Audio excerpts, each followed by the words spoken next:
Assalamualaikum warahmatullahi wabarakatuh. Alhamdulillahi rabbil alamin, wassalatu wassalamu ala nabiyyina Muhammadin wa ala alihi wa ashabihi ajma'in. Amma ba'du. Kita menyambung bacaan kita dalam kitab Aqidah Ahli Sunnah wal Jamaah. Dan pada kelas yang lepas kita telah sampai pada perkataan musannif rahimahullah bahawa awal para rasul itu ialah Nuh alaihi salatu wassalam dan akhirnya adalah Nabi Muhammad sallallahu alaihi wasallam. Dan bilangan para rasul alaihi salatu wassalam yang disebutkan oleh Allah Azza wa Jalla dalam Al-Quran ialah seperti yang telah kita semua maklumi, ada 25 orang yang disepakati, yang tidak perlu kita ulang kali di sini kerana ia telah pun sedia dimaklumi daripada kita dalam buayan lagi, telah pun dihafazkan dengan nama-nama mereka. Adapun terdapat beberapa nama yang menjadi perbezaan pandangan, adakah dia seorang nabi atau seorang rasul, seperti Khidir alaihissalam.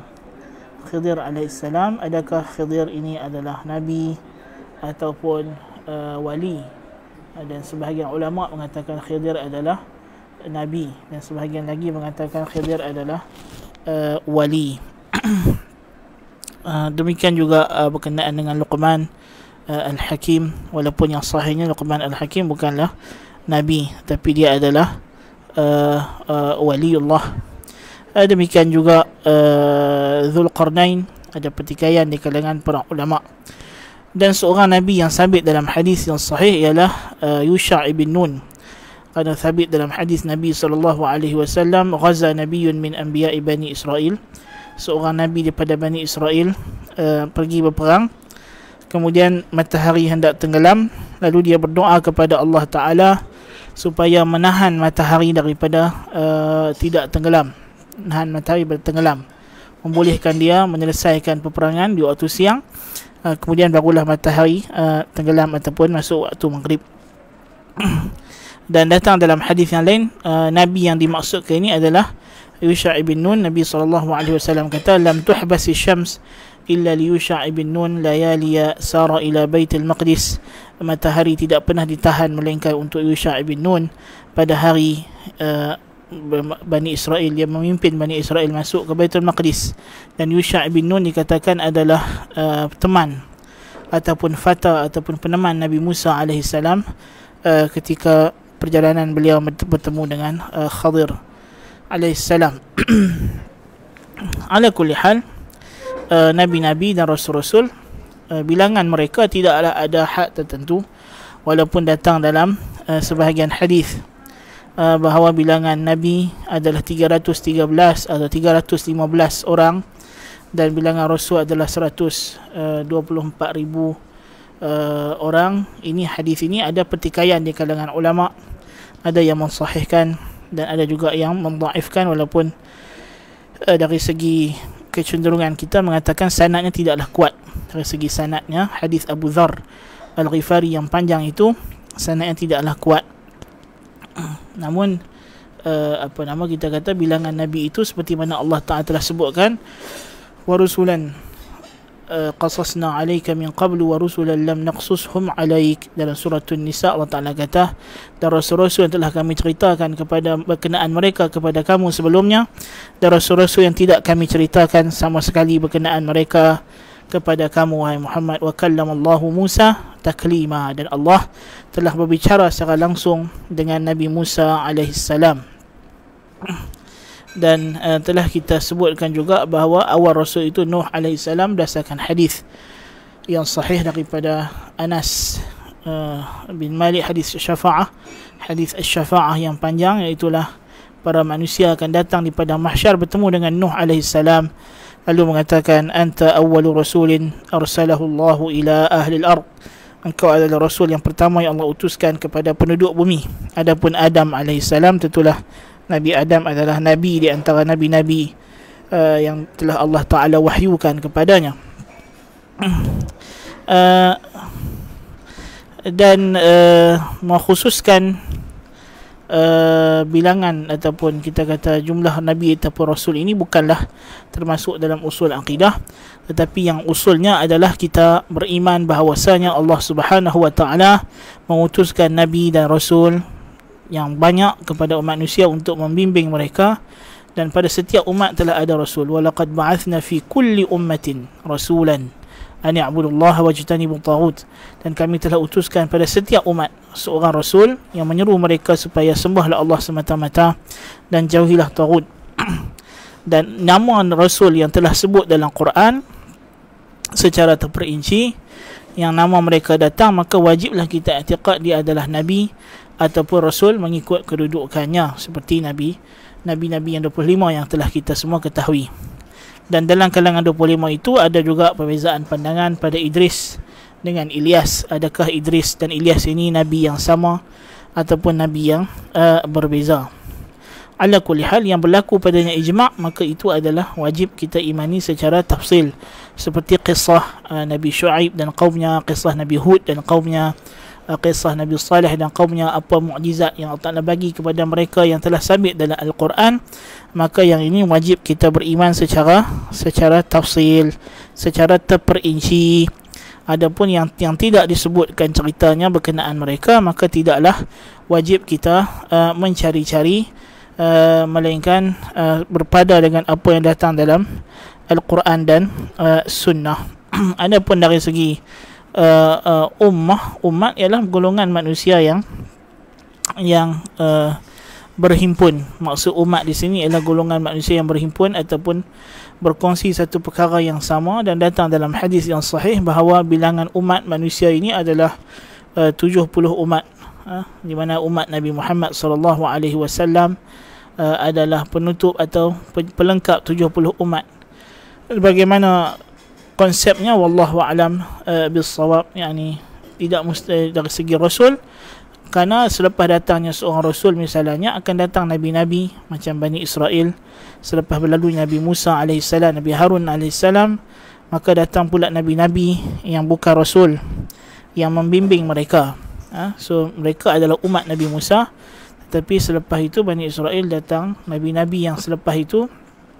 Dan juga dalam Al-Quran disebutkan Nabi yang membimbing Bani Israel memerangi Jalut, yang mereka minta supaya Nabi tersebut, idh qalu nabiyyin lahum ba'ath lana malikan nuqatil fi sabilillah. Nabi ini tidak disebut namanya siapa, cuma datang dalam ahli kitab, dalam Old Testament, bahawa namanya adalah Samuel. So itu adalah namanya, tidak datang dari segi nas, cuma kita i'tiqad dia adalah Nabi. yang memimpin Bani Israel itu masih ada Nabi-Nabi selepas Nabi Musa yang diutuskan oleh Allah Ta'ala untuk membimbing Bani Israel, yang mereka inilah disebut sebagai Nabi yang bukan Rasul. Nabi yang bukan Rasul.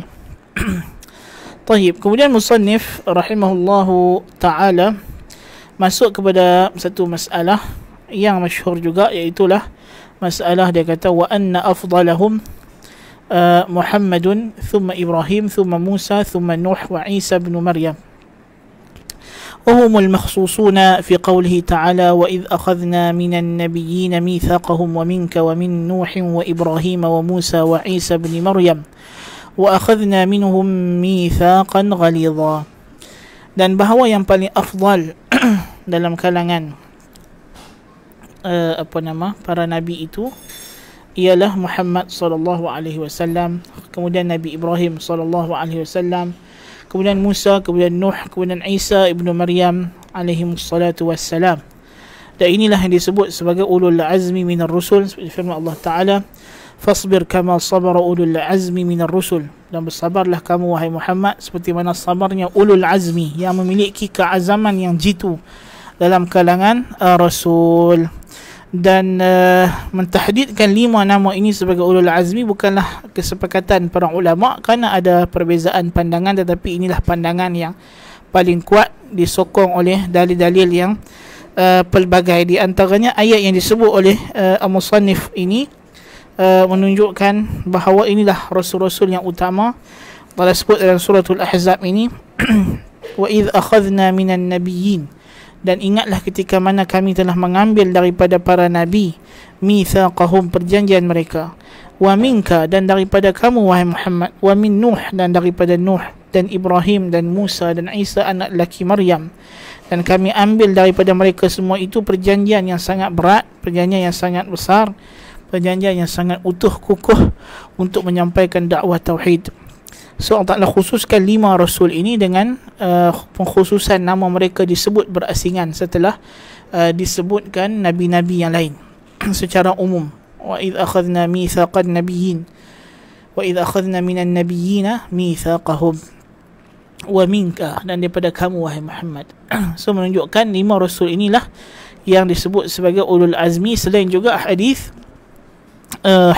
syafaah, di mana pada hari kiamat nanti inilah 5 rasul yang manusia akan pergi bertemu untuk minta jadi pemberi syafaat kepada mereka selain daripada Nabi Adam alaihissalam. Nabi Adam adalah nabi minal anbiya, walaupun dia bukan rasul, dan dia bukan rasul, tetapi dia adalah abul bashar.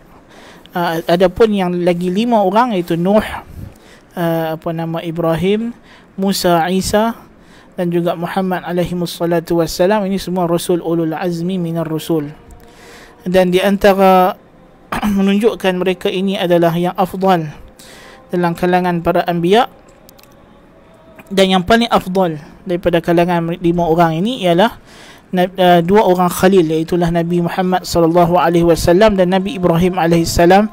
Wattakhadallahu Ibrahima khalila, dan Allah telah mengambil Ibrahim sebagai khalil, yakni kekasih yang teragung. Dan juga sabit daripada dalam hadis yang sahih, Allah Subhanahu wa taala menjadikan rasul kita Muhammad sallallahu alaihi wasallam sebagai khalil juga. Dalam hadis Nabi kata, innallaha qad ittakhadhani khalilan kama ittakhadha Ibrahima khalila. Sesungguhnya Allah Ta'ala telah mengambil aku sebagai kasih yang agung, seperti mana Allah telah mengambil Ibrahim sebagai khalil, sebagai Ibrahim sebagai khalil. Dan ini yang sahih, disebut Nabi kita Khalilullah dan Ibrahim juga Khalilullah. Adapun hadis yang mengatakan Ibrahim Khalilullah, Muhammad Habibullah, ini adalah hadis yang tidak sahih, kerana martabat Habibullah lebih rendah daripada Khalilullah, kerana martabat cinta yang paling tinggi adalah Al-Khullah. Dan Nabi SAW adalah mencapai kemuncak kecintaan Allah Tabaraka wa Ta'ala. Maka yang layak bagi baginda Nabi kita SAW adalah Khalilullah. Adapun semata-mata menggelarkan baginda sebagai Habibullah, maka ini tidaklah mengandungi pujian yang sepatutnya untuk baginda Rasul SAW. Dan mereka yang berdalilkan dengan hadis-hadisnya adalah tidak sabit.